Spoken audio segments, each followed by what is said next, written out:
What's up, everybody? Gil here from Grace Audio. We have this special guest, Kid Boogie from LA, United States. One of the greatest poppers. We have him in the podcast. Watch it. Grace Audio.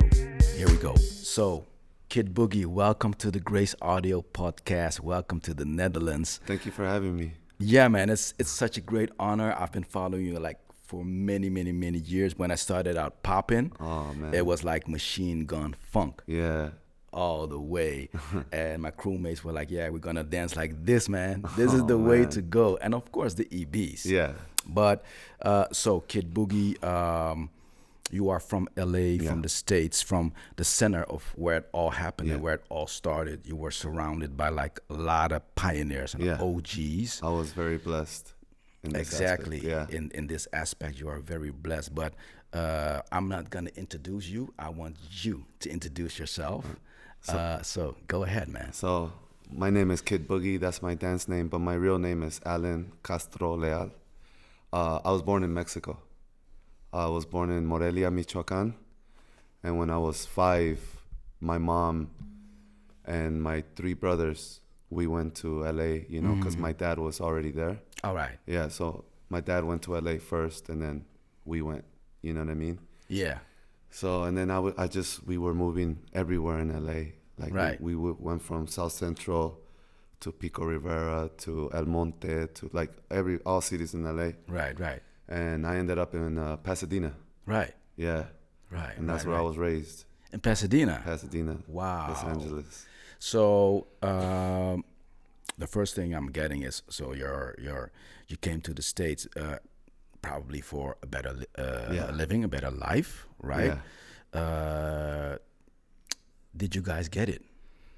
We definitely got a better life, right? Right. But it was like going from one danger to a whole different other danger. Right. Los Angeles in the 90s was crazy. It's crazy, right? Yeah. And just gangs running rampant, and it was crazy. So when you got out there with your family, your father probably was looking for a job, and when he probably had one, he got you over, right? Yeah. What was your age? I was 5 when I got to LA. Like a real young kid. Yeah. All right. And is this the moment that you got in contact with dance or with the culture or? So when I was me being raised in Pasadena, I was like me going to school, coming from Mexico, going to school. I didn't know English. All I spoke was Spanish. Yeah. So I had to fight. Right. Every day. But why actually? Well, I was being bullied. Oh, you don't know English. You're this. You're that. You know what I mean? Yeah. Typical kid stuff. Yeah. But was this with all the Spanish speaking people? Well, see, that's the thing. There are certain cities in LA that have majority Mexican. Right. But Pasadena back then was majority black. Yeah. So I would go to school and I couldn't speak English. So, they were like, oh, you don't know English. Yeah. So I would have to fight. Right. Right. Yeah. I don't like bullies. I guess not. Yeah. So, me, I started fighting. Then the area that we were living in, I met a couple friends. Then we started fighting other people. It was just a constant fight. And then one day, I was already 17, 18, right? One day, my friends were like, so this is high school. Yeah, this is high school. Right. One day, my friends were like, let's go to this party. And back then, we used to party at people's houses. Yeah. You know what I mean? House parties. Yeah. So I remember I was there and I was drinking, and these 2 OGs were like, I just seen them, and they were just bah. And I was just like, what are they doing? You know what I mean? Yeah. So I went up to them and I was like, yo, what are you guys doing? And they're like, this is that pop locking. Yeah. This is that pop locking. And I'm like, oh. Did you already heard about this term, pop locking? Pop locking, I heard about the song. I heard the song, the funk song. You didn't. But I didn't know anything the dance about and the culture. You didn't. No. Okay. It was like I was in the streets most of the time. You know, I was playing with like all that. Yeah. But the pop locking, that was the first time I've seen it, and the first time I heard. Yeah, so you were 17. Yeah, you saw the OGs, the pioneers. They were like banging. Or, like these guys were like, they were OGs, but gang OGs, like you know, gangsters. Yeah. You know what I mean? But they were like pop locking. Like, so I asked them. I was like, "Yo, can you show me something?" And they were like, "Yeah." And they showed me a little wave and a slide. Right. And I don't know what it was. I stopped drinking, and I was like, "Oh man, I like this." Like it felt just, right. Yeah. It's just something happened. Yeah. And it got you. Yeah, like got you. Yeah, you know what I mean? Yeah. So yeah, it was that's when I first saw dance. So at a house party, you saw these cats, and it got you, and you got inspired. Yeah. What happened after that? After that. So in LA back in the day, there was if you have ever been to LA, I've been. Back then, you probably remember there was a store called Workman's Outlet. I don't remember, but it was on Melrose. There was a store called Workman's Outlet, and this store sold b-boy shit, like just b-boy Adidas suits, graffiti stuff, spray cans, like markers, and it sold Battle of the Year video cassettes, like all these, like, you know. So you went there. Yeah, so I was like, I had a couple people that I knew that were breakdancers from high school. Right. Like, oh, those are the dancers, you know. So like I asked them, I was like, yo, where can I like get some gear? Stuff. Yeah, not gear, but like, can you guys point me in the right direction? Like, I like this pop lock and stuff. Like, you know what I mean? Yeah. So they were like, yeah, go to this store. So I took the bus to that store, and then I bought Mr. Wiggles tape. Wow. Yeah. Which edition? I don't remember, but it's the Wiggles tape where he introduces Sweepy. Ah, yeah. I remember. And I remember I put on the tape and I was watching it, and for some reason, like, you know, I got it because it was Wiggles, like he was popping in it. But you didn't know Wiggles back then, right? Yeah. Because you didn't know anything. Yeah. Right. But it was like that was the only, like, I asked the how do I say, the dude that was working at the store. Yeah. I was like, I want to know about pop locking. What do I do? Yeah. He's like, this is Mr. Wiggles. Right. Watch this. Yeah. You know what I mean? Yeah. So they knew, like, the people that were working there, they were dancers. They were, you know, it was a store for hip hop. Yeah. They were from the culture. Yeah. You know what I mean? So they gave me the tape. And for some reason, like, when I saw Sweepy in that video, I was like, yo, this dude is dope. Like, I want to copy this guy. Yeah. You know what I mean?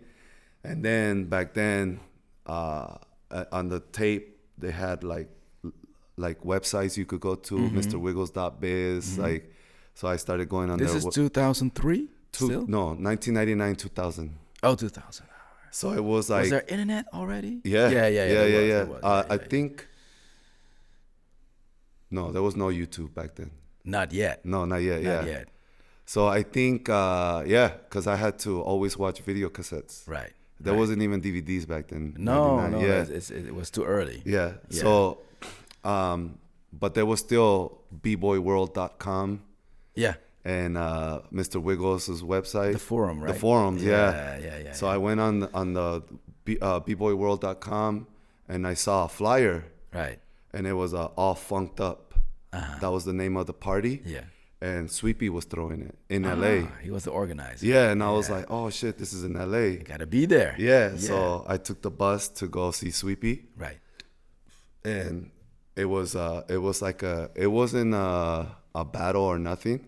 It was just like a studio that they rented out, him and his wife. And they had a DJ, and people were just ciphering. Oh, that's great. That's all it was. But that's great. Yeah. Yeah. So I went there, and that was the first time I saw Junior Boogaloo. That was the first time I saw Boppin' Andre. First time I saw Sugar Pop. This is always burned in my brain, right? Like this image. Sugar Pop at that party. Yeah. big afro, yeah. graduation gown, Wow. and hush puppies. yeah. And I was just like staring at him, like, damn, this guy's funky. Yeah. Like, yeah. how, like, what? You like, were inspired. Yeah, like, why are you wearing a graduation gown and like you're dancing? It was crazy. It was crazy. Yeah. Yeah. So I finally, like, I go in. I'm taking everything in. I'm new, right? Like Were you dancing? I was trying. I was trying. copying the cassette. Yeah. But I wasn't like. No, but you were like applying what you saw. Yeah, just testing it out. Yeah, and I was just taking everything in. Yeah. And you gotta understand at that time too, because of the way I grew up and I was raised. I was very just looking like very quiet, very observing. Like, being careful. Yeah, not careful. Just I want to say like just. You know, when you grow up when you're raised in the streets and you always have like that, like, who is this guy? You know what I mean? Like, like you got to stay on guard all the time. Exactly, you know what I mean? Exactly. So back then I was like, that was my whole thing. Like I had to like, why is this guy getting close to me? Like, you know? Yeah. And then also, you know, like growing up with like my brothers and like, you got to be a man. Yeah. Like, you know, you got to be a man. Yeah, man up. Yeah. So me gathering up the courage to go up to Sweepy and be like, hey, can you teach me? It's like a big moment, right? Yeah. I was like fighting myself like, nah, bro, don't do that. Yeah, like, yeah. Like you're gonna look like a bitch. you know what I mean? Like, thought, right? Yeah, like that. Like I'm fighting all these feelings and I'm like, fuck it. And I just went and I was like, hey, I saw you on this tape. Can you teach me? Right. And Sweepy was the nicest dude. He's like, yeah, here's my phone number. Call me. Yeah. And ever since that moment, I was every week, every day at Sweepy's house, right, bothering his wife, playing with his kids, just learning. Yeah, he became like my big brother. Right. You know. Like, so when I hear this, he became your first mentor. Yes. Right? Yes. And there was no Machine Gun Funk yet. There was no Jay Smooth. There was no Junior Boogaloo. I think Jay Smooth was dancing, but we weren't connected. Friends. Yeah, we weren't connected yet. Yeah. Okay. So Sweepy was the first one who got to you as a mentor. Yes. So what was his thing that he wanted to give you as a mentor? What is the thing you learned from him? He was always, I'm gonna teach you funk. Right. It's like, I'm gonna teach you. Like Sweepy was always, he was always like, that's too clean. Like make it dirty, make it raw. Yeah, make it raw. You know, he was always about that. Like, oh, you're doing that too straight. You gotta just swing. Like, yeah. So Sweepy was always like, you gotta be on beat. You gotta like, don't think you have to be perfect all the time. Like, just you know, feel. Yeah, just feel. Feel it out. Don't think, feel with, you know. Yeah. He was always like, this is. Did you understand what he said? In the beginning, no. Yeah. And then, but through time, I'm like, oh, this is what he meant. This is what he's talking about. Yeah. You know, and now it's like. Now you understand it fully, of course, because you teach now. You probably say the same thing. Yeah. Just make it a little bit raw, a little bit dirty. Don't make it too clean. Yeah. Now you say the same thing, right? Yeah. All right. So back to Sweepy. The name Sweepy. Where does this name come from? Sweepy. So do you know? So I'm not really quite sure, but if I remember correctly, he has a move called the street sweeper, where he goes on the floor. He goes low. Yeah. He starts like, and then he goes across the floor. Yeah. And they used to call that the street sweeper. He's still doing it. Yeah, I he guess. still does it. Yeah, he still does it. Yeah. Yeah. And I want to say that's where the name came from. Right. Sweepy. And the name Kid Boogie. My name came from this popper named Frank Boogie. When I started learning from Sweepy was like, this is my crew. Yeah. And his crew was called the Fried Poppers. So in the Fried Poppers, it was Sweepy, Frank Boogie, Waleed from France, Disco Dave from New York, and Jazzy J. And how? Because Frank Boogie is like a Brazilian guy, right? No, Or Frank not? Boogie's from Toronto. Toronto. Canada. All right. Yeah. How in back in these days, how did they got together? I have no idea. Like, so the only thing that I know is they all got together at B-Boy Summit. And there's footage of them like this at is the B-Boy connection. Summit. I want to say Probably, yes. yeah. But also Frank and Sweepy also battled, I want to say at Pro-Am. Mm-hmm. Like they had a popping battle and Sweepy and Frank battled each other. Right. And that's how they met. I don't know how, like Waleed came. Oh no, Waleed came to B-Boy Summit '99. Yeah. And he battled Sweepy too. Right. Yeah. It's crazy because they all have this loose kind of Yeah. style. Yeah. Like this laid back kind of style. They're not I want to say, I guess, not too hard in the hits, like Yeah. because you hit like really hard, Yeah. like bang, gang. Yeah. This is like, for me, it's like a different style. Yeah.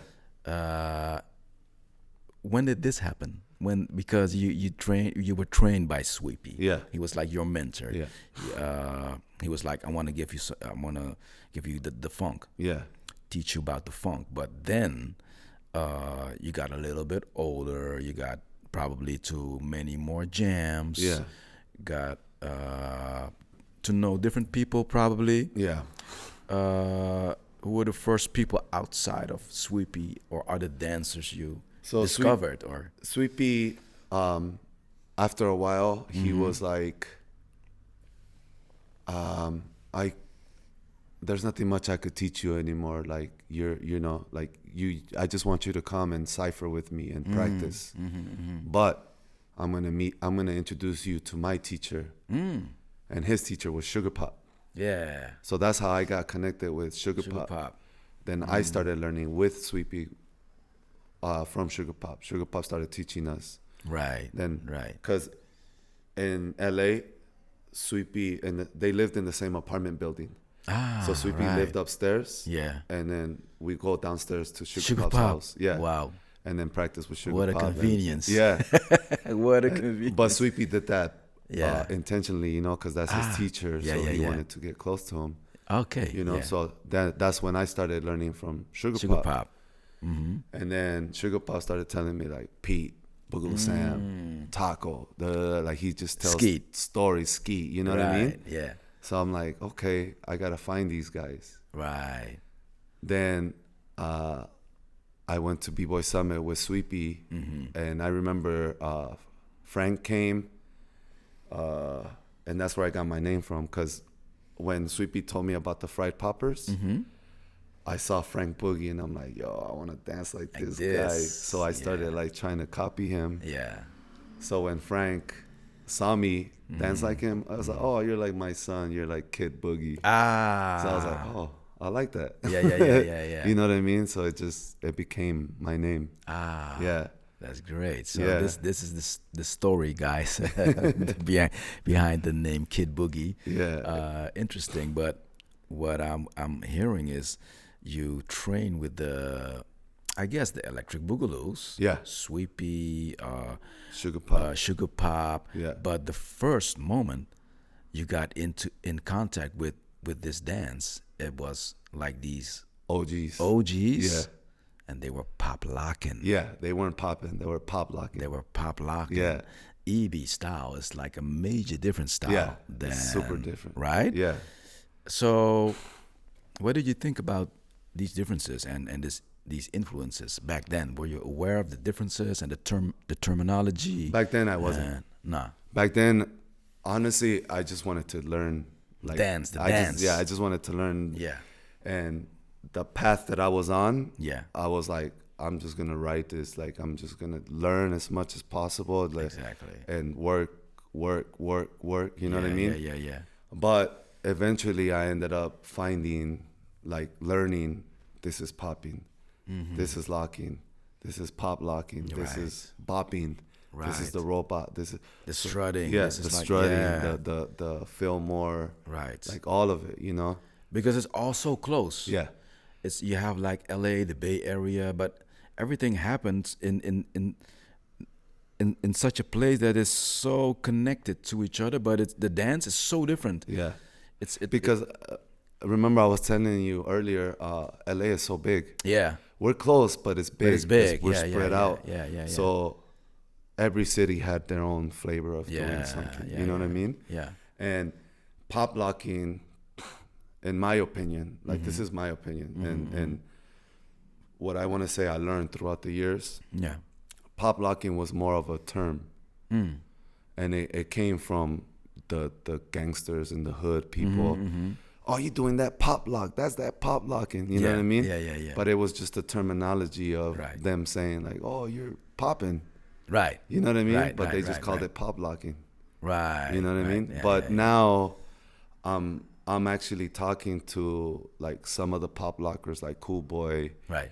And they're kind of explaining to me like, they're like, there's one interview right from this guy named Jekyll, like an OG named Jekyll, and he's saying that the reason why they call it pop locking is because they're not just popping. They're trying to mix everything together. You know what I mean? Yeah. So they mix the robot and they lock.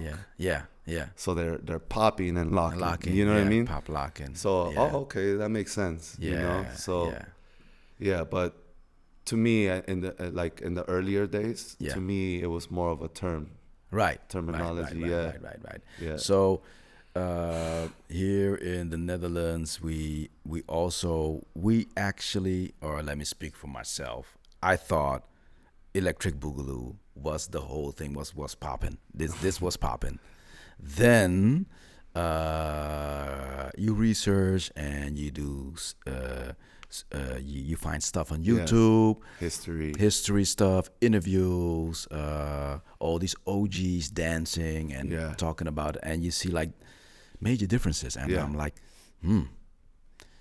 this looks interesting, but this looks interesting too, but this is totally different. The feel is different. The music they dance to is different too.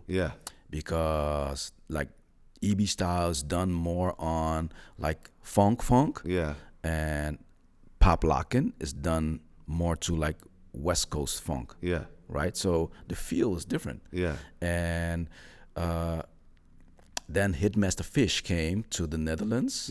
And he taught us the dime stops and the robots and isolated stuff and character-wise. And then our whole world bursted open and we were like, whoa, this is crazy shit. If you put this on top of the ED stuff and machine gun funk influences, and then it's endless.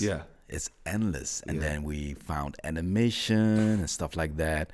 How was your traveling and your experience through these different types of, let's say, popping or influences or sub-styles, or how do you want to call it? So for me, right, like I just want to take it to the beginning. Right.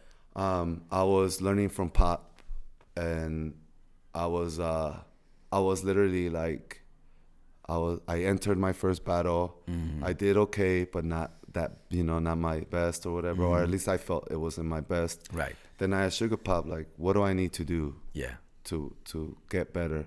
Right. And Sugar Pop was like, you got to learn these other styles. Right. He's like, when you wave, it's gonna relate to the rolls. Like you could wave into a boogaloo roll. You know, when you learn how to tut, if you just put your hands up, now you have arm angles. Exactly. You know what I mean? Like, so you got to start learning how to do these styles. Connected. Yeah, and then I was like, so where do I go? He's like, go to Skeet and go to Taco. I was like, okay. And I met Skeet at B-Boy Summit. Right. He knew of me, but he didn't know of me from Sugar Pop. Right. So when I met Skeet, he was like, what's up, cuz? What that Crip life like? And I was wearing red at the time. He always did that. And I was like, oh, man.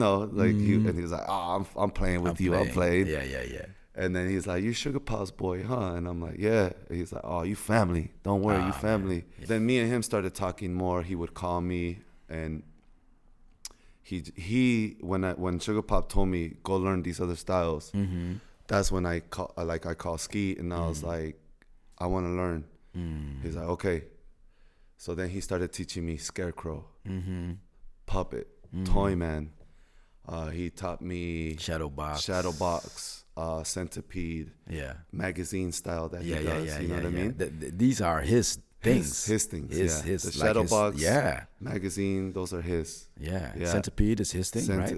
Yeah. I don't think he created it, but it became his thing. Yeah, Yeah. I saw nobody else doing Yeah. it actually. Yeah, or but- doing it so funky and so, as hard as he Yeah. was doing it. So But I've also heard that the Centipede came from Cobra from the Booyah tribe. oh really? Yeah, Wow, yeah. I didn't even And expect then this. and then Skeet and the Booyah tribe that were like family. Those were they were okay. brothers. Yeah. So it makes sense, you know. It if makes it came sense. from him, Right. he got it. You know? influenced. Yeah. Right. So Ski started teaching me all. Like he started telling me, like one of the things I always tell my students, right? Like this story is Ski, the way he explained to me what or how he does his robot. Because I don't know if you ever seen Ski's robot. It's A little bit. A it's little incredible. bit. A little bit. But let me see. No, I guess not. I guess not. There's a video on YouTube.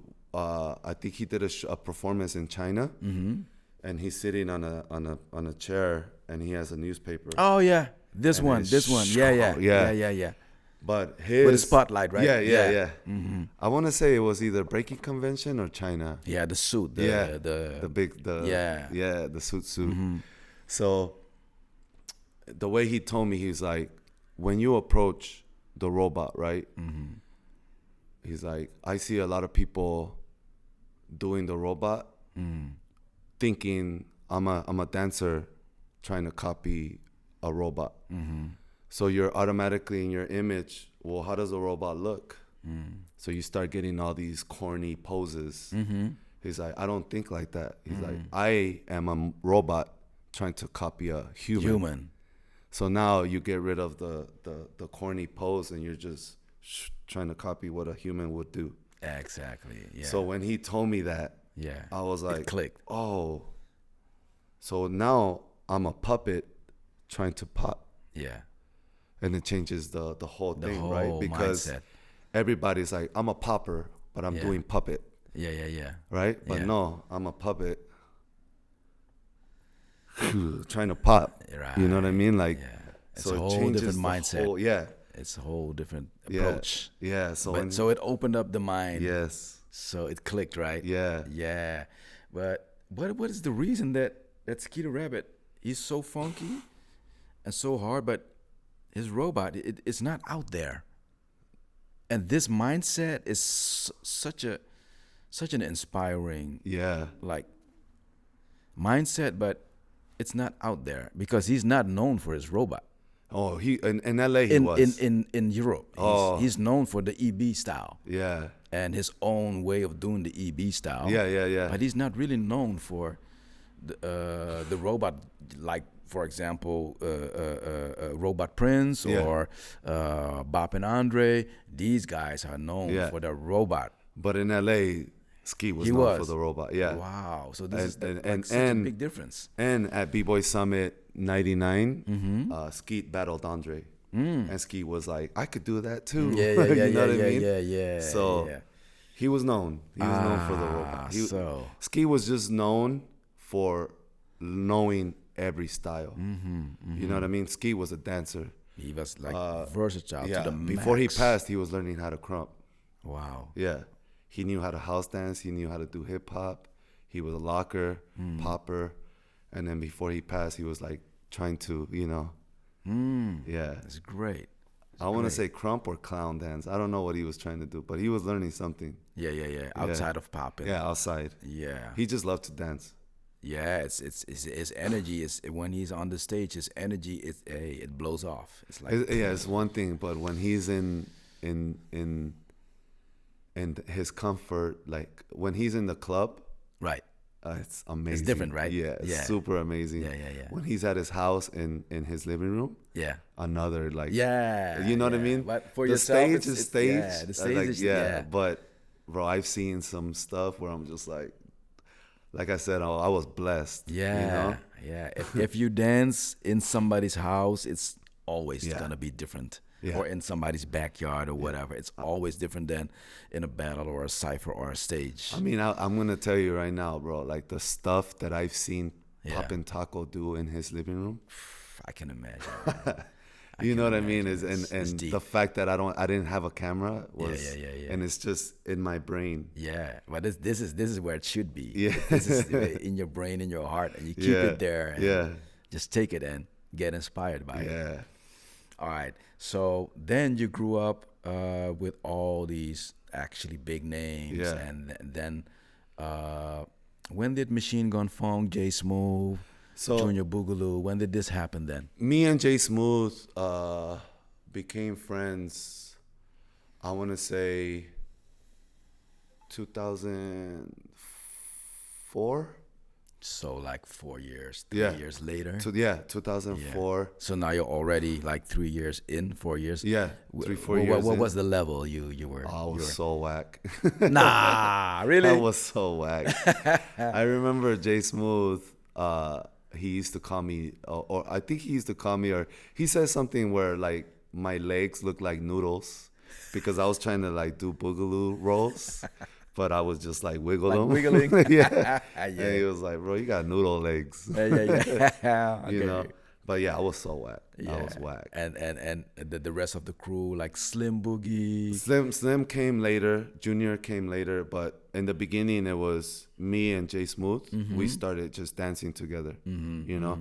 Mm-hmm. Me and him became like brothers, Right, you know? right. And then his work ethic. Yeah. Was It's incredible. Crazy. It's crazy, yeah. JJ's work ethic was, at that time, unmatched. Like nobody danced like he was just constantly in the garage practicing. Yeah. So I was like, all right, I'm gonna just hang out with this guy. Yeah. I still remember some footage where he was practicing in the garage. Yeah. He's like you see that he is so detailed. Yeah. And if you are this detailed, you have to have this certain work ethic because you cannot dive into this far if you don't. Yeah, exactly. You see? So from standing up to the floor, to dancing on the floor, to the mid-level, up, to the most detailed touch, like finger touch. How do you call it? Digits or something like that. Yeah, he has like this wide variety of sub-styles and still really dancing. Yeah. Not just doing moves. He's really dancing. Yeah. So me and him got together, and then we met Boogaloo Pimp. Mm-hmm. So me and JJ were always dancing at raves. In LA, like in LA, like around that time, all the poppers were going to raves. Like that's where I met Frantic. Right. At the drum and bass room, just ticking. You know what I mean? That's where I met Pandora. Wow. At a rave. I didn't expect this. Yeah. At a rave. Raves. Wow. Yeah. That was the time and age. So me and JJ were always going to raves. Yeah. So there was a big rave that was happening in the Bay, Bay Area. Yeah. So we went there, me and Jay went there, and we seen these two guys, and they were like in like dress shirts, wearing brims, nice shoes, like just they didn't look like ravers, you know what I mean? Yeah. And they stood out. Yeah, they stood out, and it was Boogaloo Pimp and my friend Dave, and they started popping. Yeah. And I was like, oh damn. Yeah. Then we started popping, you know, and then that's when we became friends. Right. And then after that, they started coming in to LA, and then we started going, like, it was kind of like a connection. Right. Bay to LA, right? Right. But Machine Gun Funk was started by Boogaloo Pimp, Kazoo, Bionic Man, and Nicodemus. That's the 4 original members of Machine Gun Funk. Yeah. So when we started hanging out with Boogaloo Pimp, then Boogaloo Pimp started like, hey, you guys should join the crew. Like, Then JJ joined the crew first. Right. Then at that time, I was like, I'm not ready yet, bro. I'm not ready yet, you know? Yeah. Then finally, I was like, okay, I want to join. So it was those 4 members. Then it was me and Jay Smooth. And then also Farside. Yeah. Boogaloo Pimp's brother Chimmy, and it was just us, you know, and we were just practicing. Yeah. Then came Tapu. Tapu, she was from Japan. She moved to Ohio, but she was always coming to the West Coast, you know. Yeah. And she was, back then she was like, you see everybody nowadays like Yeah. Tapu back then was the first one that was like Really about animation and roboting back. Not the first one, but the first one in our generation. Yeah. Because all of us were like, JJ was waving. Yeah. Me and Boogaloo Pimp were trying to dance like Jazzy J, Yeah. Frank Boogie, you know. Yeah. Bionic Man was Sugar Pop, you know what I mean? Yeah. Skeet. Yeah. But she was like, I want to bop. So she was doing like a variation of bopping, like Tabo was teaching her, you know? Exactly. So Tabo, you throw Tabo in the mix. Yeah. So he was already teaching you guys about animation, the bop. The bop. But this is like a whole different style, because when I look at your own style, you developed like in a certain way, but you always stay true to the electric boogaloo style. Yeah. Even though you had like many different influences. Yeah. Right. Yeah. But I guess the hit was getting harder and harder. So you were hitting like really hard. Was this like aware of? Is this so like, my hit, my pop, your pop, my hard pop came from Taco. Right. So let me rewind. So the reason why I wanted to pop hard, is because I saw an interview. Have you ever seen The Freshest Kids? Nah, I haven't. What, you should watch this documentary. On YouTube? It's on YouTube. Yeah. Right. It's called The Freshest Kids. And in this interview, they interviewed Mr. Animation. Right. And Mr. Animation was explaining to the camera what hitting was. Right. He's like, or what popping was. Right. And he was like, popping, that has to come from the pain, you got to be gangster when you pop. Yeah, exactly. And like that spoke to me, you know what I mean? I was like, oh, that's what I want to do. Like I was doing all of this like boogaloo stuff. Yeah. But when I saw animation in The Freshest Kids, I was like, I want to pop hard. Yeah. I want to like keys, And then who do I know that pops hard? Taco. Right. So I went to go see Taco. I was like, Taco, like teach me. Show me. So he taught me how to separate my popping. What I mean is when most every popper, right? They have that one big pop. Bam, bam, bam, bam. But and I have that. But when Taco was like, separate your arm. I was like, what? He's like, tricep, forearm. That's already 2 pops. Yeah. Tricep, forearm, neck, chest, stomach, legs. Yeah. So when he started teaching me this exercise, just ta, for like hours and hours. That's when I started, oh, okay, boom. Yeah. Okay. Now my head is getting stronger, Yeah. But it took hours and hours of me just of course. doing this. But you really see the difference between when a dancer focuses like this, or a dancer focuses like on a lag pop or something, and carries the lag pop throughout her or his whole dance, and making this like the center of the hit. Yeah. This is what I guess I see all the time, and it's kind of great, but it also like damages the leg or the knee. Yeah. Plus you are dependent on the legs, because if you go down to the floor, you cannot pop the leg. You have no pop. Yeah. So this is what inspired me. I was like, okay, he's doing like EB style, but he has this gangster hit. So now you're telling me that I saw it correct. Yeah. It was influenced by this, Mr. Animation. Exactly. Yeah. By this gangster type of hit, right? Yeah. So this is what I saw yesterday, and I was like, man, my heart is pounding. It's like inspiring. When I was standing up top, because I came in late, I was like, where can I see? And I went up top, and you were battling, and I was like, even from up top, I see and feel the hit. Oh, thank you. And later, when I got a better spot, I was like, okay, now because I have like really bad eyesight, but when I stood closer, I saw the burst. And this is what I love about popping, the burst. Yeah. So, there's also like, I want to explain more about my pop. Yeah. There's also like, I also learned what I know about bopping from Tabo. Right. Because Tabo was teaching me robot and bopping, right? Yeah, At that time. Yeah. And the way he described to me, because I asked him, I was like, what's bopping? Yeah. He's like, it's a shake. Yeah. So if you go up, you shake up. If you go down, you shake down. Yeah.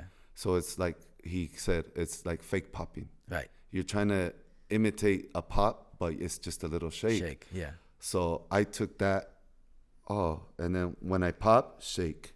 Exactly. Yeah, exactly. And this is the burst. There's a little shake that I add, and that comes from bopping.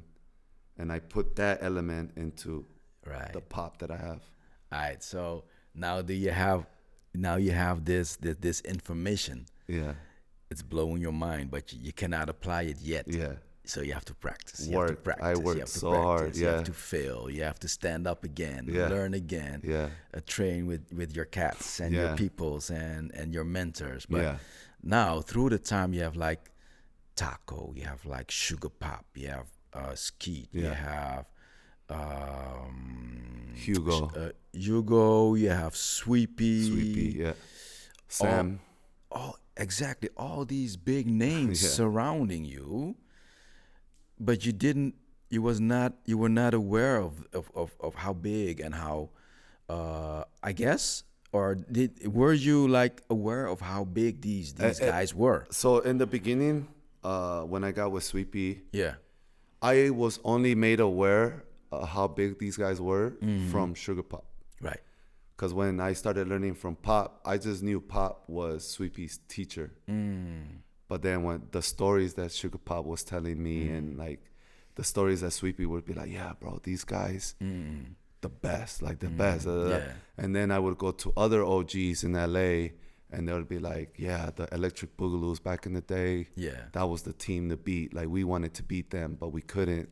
Yeah, you know what I mean? So throughout time, I started finding out like, yo, like these guys, they are it. They're it, and I'm happy that I'm here. Like I was always grateful. That's why, like you said, you see me stick to that Electric Boogaloo style because if it wasn't for them, if it wasn't for me, just like finding that tape, right? Going to Sweepy, going to Sugar Pop. I'd probably be, still in the streets doing, typical LA shit. Stupid stuff. Dangerous stuff. But if it wasn't for them, if it wasn't for Skeet. So this is the reason, this is like a tribute. Yes. To you got pulled out of this thing, these situations, and you got into something positive. Yeah. Right? And something to strive. Yeah. This is my way of giving back to them. Wow. You know what I mean? I didn't even realize this because if you look at Slim Boogie, he was like all the way into the Electric Boogaloo style too, but then he changed a little bit, like more animated, and you still see the influences, but he got more of his own thing, and it's like more animated. But this is so great that you tell the story. Yeah, but even with Slim, he got animated because of Tabo. Tabo started teaching Slim animation and stuff. You know what I mean? Yeah. So I kind of feel like Slim is paying tribute to his teachers too. Yeah, exactly. Great. It's so great. Yeah. It's so great how you guys honor and pay tribute to the mentors and the teachers. But also just loving the dance and the style, and you represent it. Yeah. So this is so great. And Jay Smooth went to a whole different type of popping and waving and stuff like that, and floor moves and stuff. Okay, so how did Kid Boogie got here? From this point where you were talking about, okay, these were the influences and this is what I got. Because Kid Boogie, Alan, this is not your job. This you have like a regular job, or do you want to share? You want to share? Yeah. Now, so during the pandemic, Mm-hmm. I stopped traveling. You know, everybody stopped traveling. Traveling, yeah. At that time, I was my daughter was gonna get. I have 2 kids now. You know, pandemic babies. You know, I have one pandemic baby. Yeah, Yeah. so yeah, I understand. So and at that time, I wasn't making money.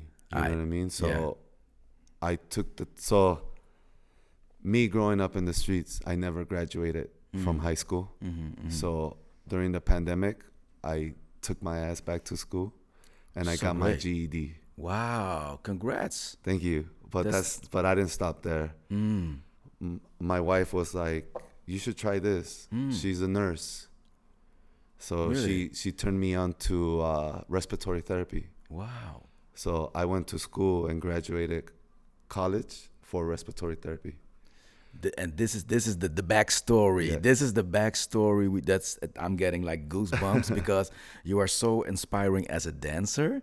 But this is what we mean, the person behind the face. Yeah. Because the face is the dancer. This is like the external. Yeah. This is what we see. This Yeah. is like the popular, like the hard hitting, Kid Boogie, funky as you know. Always hard, always consistent, always. But this thing, so the backstory, so you dance, okay, but you have like, you're telling us a family. Yeah. You have to provide. Yeah. And in your culture, like being a man is being like Yeah. a man, you have to provide for Man the up. family, right? Yeah. Man up. Yeah. So this is so great and so inspiring that you're just a regular dude, Yeah. right? But to others, you're like this superstar. And this is what's so important for us to share, that everybody has a superstar in Yeah. them, right? Yeah. But you have to find it. And Yeah. if you want to learn something, go get it. Go get Just it. like you did. Yeah. You were like, okay, where can I get this? And Yeah. you went and found it and Yeah. find it. Then you were like, okay, I want to learn this hard hit. Where can I find this? You see? But also you were like not privileged, No. but you still got ahead Yeah. as a guy, as a man. Yeah. You got your degrees. Yes. You have this like this job that is it's like an important job too. Yeah. You help people out I help people. to live, actually, to right? breathe. To breathe. Yeah. So this is so great that you're telling this. So you have like, when you go back home, Monday you go to work. Yeah. Monday night. Monday night, Yeah. the shift starts, right? you So you- the cool part about my job is Yeah. I only work 2 days out of the week. I want to have your job, man. Yeah. I But want to it's have your job. 12 hours a day. Ooh, okay. So it's 2 12-hour shifts. shifts, yeah. But the rest of the week I'm free to dance. Wow, this is great. Yeah. Or I'm free to hang out with my kids, or I'm free to Exactly. hang out with my wife. Yeah, or clean up the house. Yeah. Yeah. You know. Do stuff. Yeah. So that's the reason why my wife was like, you should look into this, Wow. because she knew like you can only work two days out of the week, and the rest of the time you could. Wow. You know? This is like such a great arrangement. Yeah. This is a blessing too. Yeah. And you worked for it. Yeah. You see, and you got it. Yeah. So this is the whole point. When you want something, you don't do it by yourself. Yeah. Your wife Yeah. was telling you. Yeah. Yo, Supportive. She was like supportive. Yeah. She was like telling you love your dance. It's so great, but look into this. Yeah. And you were like, you received it. Yeah. Because- At first, I was fighting it. You see? I was like, you see? Remember, we go back to these mentalities, right? Like one thing. Hugo, Mr. Smooth. He's, to me, I consider him like another mentor, Right. because he's the one that taught me how to put my guard down. Wow. He's like, be nice, Yeah. smile, Open up. always. Hey, Yeah. be nice, Yeah. smile, Yeah. be nice. And he was always like in my mind, you have to have a plan B. Right. You have to have plan B, C, and D. Right. All right. Always in my mind. He has a regular job, Right. and he also dances. You know what I mean? Yeah. So I was fighting it. I was fighting like my, and he always told me, he doesn't like this I want to say, not myth, but there's this saying, right? That if you wanna go into the arts, you have to forget about everything and put your all into the arts. Yeah. And for him, it's like, no, you don't. You could still have your 9 to 5 and still be this. This is so important. This is so important. You know, and us dancers, like me growing up as a dancer, all I wanted to do was dance. Exactly. And I wanted to put my all into it. Yeah. But I could have literally had a job and danced, you know, and still traveled and still, like, I'm doing it now. Right. But I could have done this a long time ago. Yeah. But I had this lie in my head, like, oh no, you got to be a dancer. You got to just put all your into dance. Like, no, you don't. I think more dancers than we think have like regular jobs. Yeah. But we don't know about it. Yeah. So this is like so great that you share your part.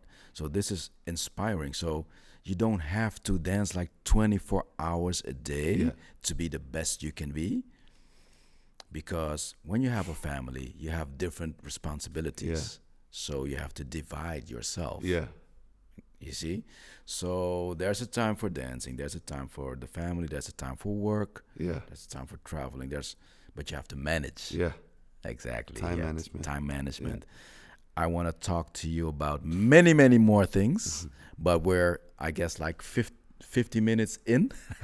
So we have to divide like the first part and the second part. Okay. And I hope we can meet up again and talk about these great stories, because I feel you have like much more to share, and so many great stories about yourself, your environment, how you got to where you are right now.